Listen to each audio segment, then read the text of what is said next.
Hi YouTubers, and thank you for tuning in to today's Flat Toy Review, and it's Australia Day today. Happy Australia Day! Yay! Well, this video is pretty much for those who are not living in Australia, but the people from Australia pretty much know me and what I'm up to. Obviously I'm wearing a kangaroo headband because obviously I do sound Australian, and I feel like I'm the only Aussie in the UK. Well, maybe not really, but I'm just so proud to be this Aussie looking at. Anyways, I'm just going to go ahead and grab the webcam because we're going to be doing some good tour reviews here. No saying controversial sailor boating Australia Day, but yeah, happy Australia Day as always, as per usual. And yes, it's the whole Australian factor whenever I'm thinking of it, But today we're going to be taking a look at 3 flip-flap origami waterbed toys. I think all of these are 5 packs. All of those are 5 packs. As you can see, it's quite funny that, yes, look at that. These are all bloody 5 packs. You have this. It's a flip-flap origami Great Crested Grebe. It's a British Wildlife Collection toy. Great Crested pre-breeding Grebe, or Great Crested Grebe pre-breeding swimming or small flock 5 pack. I think that's what it's called. The Great Crested Grebe pre-breeding swimming small flock 5 pack. I think that's what it's called. Costs about £3.99 or £4. Same price here with this Australasian shoveler duck swimming small basic family 5 pack. £3.99 or £4. And then we've also got this one here. It's a flip-flap origami. Yes. Just leave me up into this one here. Because you know why? I forgot to put up with the British Wildlife Collection logo there. Because obviously these guys do come from the UK. Let me try and insert the logo. I think I kind of feel totally stupid, just totally neglecting on these logos, which is just horrendous. But that's all I can do, like that. And this product, of course, it costs about £4.99 or £5. It's called the Basic Common Eurasian Coots Mobbing Trio versus Mallard Duck Pair Territory Conquest 5 pack. There you go, look at that Mallard duck. He's really ticked off by those Coots who are pretty much acting like, reckless looking sooks, or reckless little sooks. I think that's how the Australians sort of pronounce it, Sooks. And there's the back of the package here. Yes, it looks quite nice. As you can see, there's an angry Coot chasing off a female Mallard duck. It's pretty amazing. But yes, I'm going to go ahead and take a look at the Great Crested Grebes, because I've actually noticed there's a bit of a difference going on here. A bit of indifference going on here with the toys. Okay, so there's the Great Crested Grebe. Fairly nice, and as you can see, the eye detailing is seriously nicely detailed. Imagine the factories that the toy companies make with this attention to detailing. It's funny that I think it used to be dark brown, but now it's all black with that top part. Yeah, the wings remain the same, but what I can also see is some extra detailing of the same shade of brown. It's actually a different shade of brown. There's the beak again. Nice and clear looking, sort of pinkish beak overall. Quite slender looking as well, with that long beak. Great Crested Grebe, there's the name of it here. Can't go wrong with it, I know this species does occur in the UK, but I've also heard that this species also occurs in Africa, Asia as well, particularly of India, I think. And I also know that this species also comes from Australia. So I know there's a Great Crested Grebe in Australia, but I don't know how common they are in Australia. There you go, there's the front headband on the front here. That sort of supercilian eye detailing, like that. That's what I'd call it, when there's a line, or there's a bit of lineage connecting with the eye of some sort, overall. Kind of nice to pretty much say it, And there's the tufted feathers, which would normally be the Great Crested Grebe's design. And there's some more of that detailing here on the wings. It is just lovely to look at, And I've got a funny feeling we've all got 5 of these, I look pretty much the same. Yes, doesn't look too bad at all, not too bad indeed. Yes, I think I've seen these birds before, and I don't even expect to have, like, you know, an extra decent piece of brown on it on the top. Yeah, looks fairly nice. There you go. Great Crested Grebe. Yeah. Okay, so I think that's it with this whole hookup tour you, but I think this first part is done. I mean, it's just the bottom part of brown, which looks very different compared to the other Great Crested Grebes, I think. But let me go ahead and unpack this. The flipped up Origami Bushwalk collection.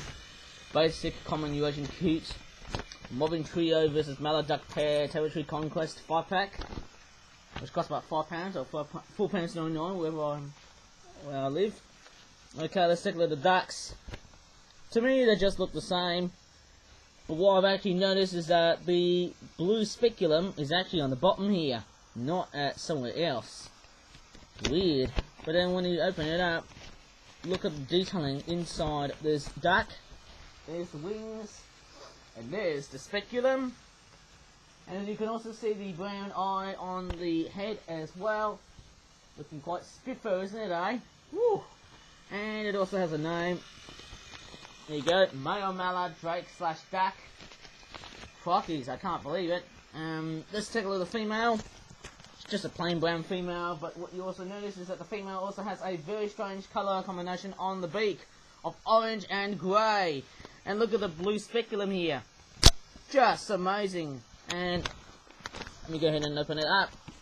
There's the speculum here on that side there. And there's the other side.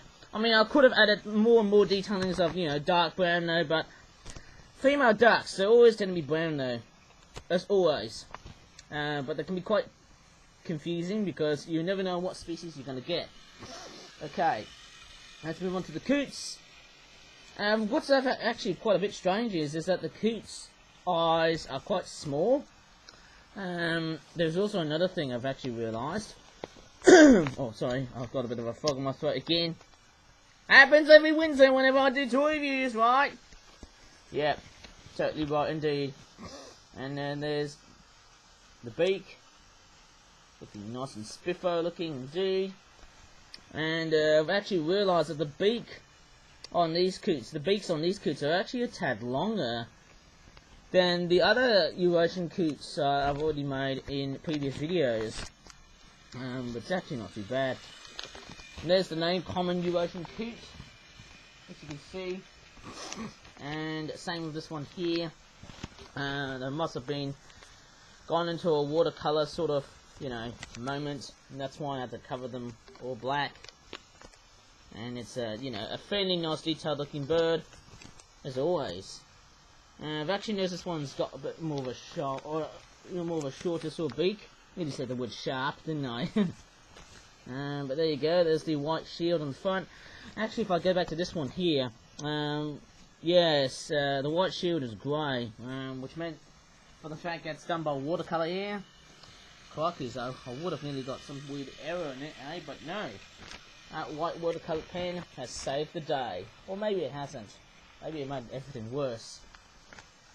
Well, sometimes whenever it comes into toy detailing, it's not only costing about money, it also makes the toy a bit perfect, but sometimes that perfection is probably the worst type of perfection that people don't like. Okay, let's move on to this one here. That's the last part that we're going to take a look at, eh?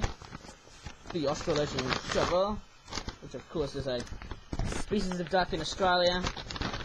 I'm pretty sure this species of duck also occurs in New Zealand. Please correct me if I'm wrong here, but that's what these guys look like. There you go, that's the head of a shoveler, but this one's the Australian version. Okay, without sounding quite angry though, with my frog on my throat. It's got a bit of a bluish, greyish, bluish head. There's obviously a pair of yellow eyes here. We've also got like orange and brown sort of wing feather detailing, eh? And on the inside, look at that. Looks very similar to the other shoveler that I did, which was the northern shoveler, which I did during back in the Christmas holidays as a species of duck. And there's also a green sort of tail, back design. Actually, it's the back part of the bird which connects to where the tail feather is. There it is there. I mean, I don't really know why this species is pretty much brown. It's usually the females which are more browner, but the males are more colourful, right? Eh? And there's the beak. And one of the most fundamental things about shovelers is that they do this very cool looking tradition where they just circle around while feeding. And there it is there's the name, male Australasian shoveler. And let's take a look at the female. Next, this one's looking like it's got bigger eyes. It's quite funny that flip-out products these days, particularly with the packagings in relationship to the artwork, we've all got like, you know, bulging eyes. There's the name. I mean, it's very worthy and very important to know that the names are still there, and I'm going to show you what the wings are going to be like. There it is there. There's a blue speculum on the front, and there's a green speculum on the back. And you've also got some black detailing on the wings. There you go, looking fairly realistic, eh? Fairly realistic, indeed. Yeah, obviously it's not too bad. Okay, I think one thing to be very highly distinguishable, like many other duck species, unlike many ducks, they do have, obviously a very rectangular end, but this one here has got much more of a very strange looking end. It looks like a ramp, or maybe some kind of, it looks like the sort of shape that you find in a boot or a shoe or a sock on something, I don't know. It looks like some sort of footwear, sort of sloping design. Very, very unique design, and I was trying to emulate the real shoveler ducks. But there you go, there's some ducklings here as well. Obviously ducklings can't fly, which is very important to know.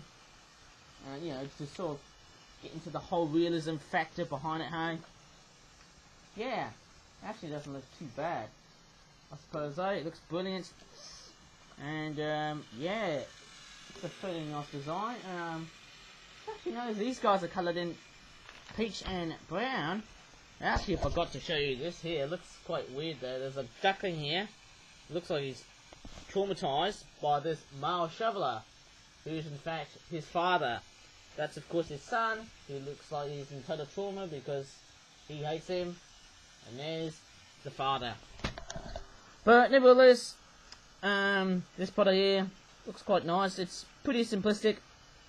I mean, it's not one of the best of the best or the worst of the worst, but whenever I come in and detail small, tiny critters, it has to be pretty much one of these moments where it's quite fiddly and diddly, but as long as I can pretty much get over it, I'm sure it will end up with, you know, something as nice as those ducks right over there.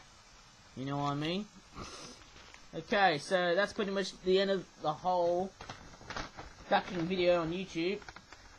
And yes, happy Australia Day, as always, as per usual, because I know I'll be looking forward to see that big display in Sydney, I suppose, where there'll be lots of fireworks, all sorts of Australian traditions and whatnot. So, if you really enjoyed this very interesting tour review, of 3 ducks, or 3 water birds, please give this video a like, subscribe for more flip-up videos in the future, and as always, once again, happy Australia Day.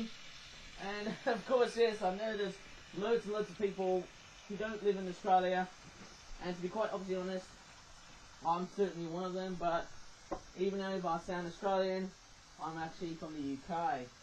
But anyways, it really is quite a great pleasure to pretty much come in and just pretty much and take part into the, you know, into the Australian Day event though, because that's all I can do really.